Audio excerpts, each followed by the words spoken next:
Telecom World has been around for 40 years. Telecom World has always been about trying to bring together heads of states and heads of industry from the telecommunication industry together to try and figure out what we can do to actually achieve our mission, which is to connect the world. Obviously, over 40 years, there have been an awful lot of changes in the world and the way that connected technologies work. For me, it's fine to be having very high-level conversations and debates between industry leaders from telecommunications and policy leaders. But I think the way that technologies are so central to everybody's lives now, we need to be widening that conversation, we need to be widening that debate, and we need to look further afield, certainly into the new digital industries, but also we need to bring together all of the different stakeholders to have a debate about how we can move from where we are now to move to a situation where all and each and every one of the world's citizens can get online or be connected through mobile telephony. So WSIS, obviously, it's a sister event. I'm quite new to this game. I've only been here for 12 weeks. So I've spent a lot of time trying to figure out what we as Telecom World can offer to the marketplace that other events can't. I think as the ITU, we probably are the only organisation in the world that can provide a platform that will bring all of those stakeholders together to have a neutral debate about what positive actions we can take to get the world online. And WSIS is very much more about the NGOs and making sure that the NGOs are talking to policymakers, as far as I understand. So I did a workshop here yesterday.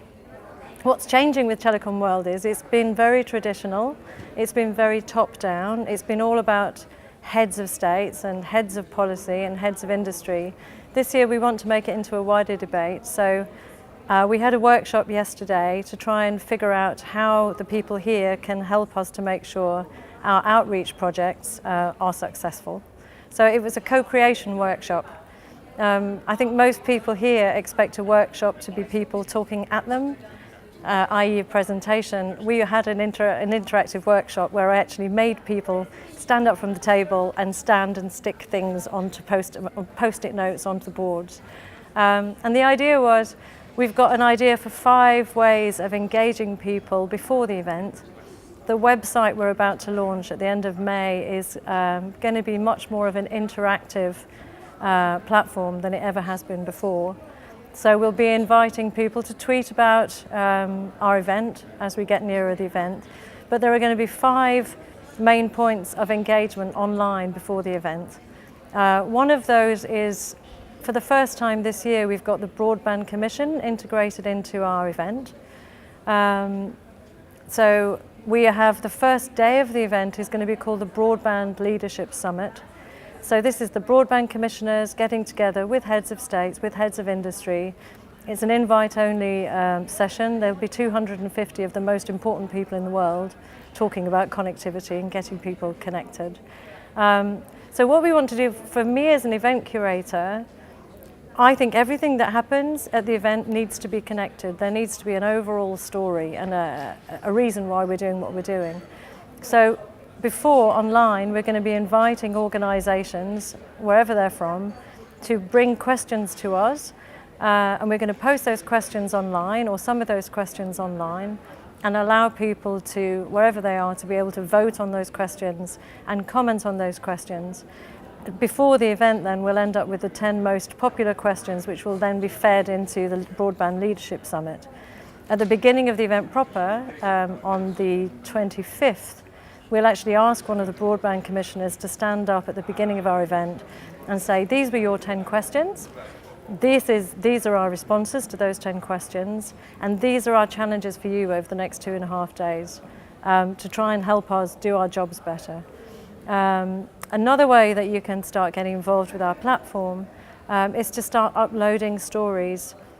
Whether you be a big company who's been doing some amazing CSR work and you just want to upload a video telling us about what you've done and how successful you've been and how it's changed lives, or if you're an individual who just, against all odds, has done something with connected technology that's really changed your community's lives, we want people to upload stories And again, they'll be aggregated into our website, and people online will be able to tell us whether they like them, what they think is important, can comment on them. And again, we want to use our website as a platform to give people an opportunity to share their stories with the rest of the world. And then we have 3 competitions. One of those competitions is going to be aiming at young people, that's 18 to 25-year-olds.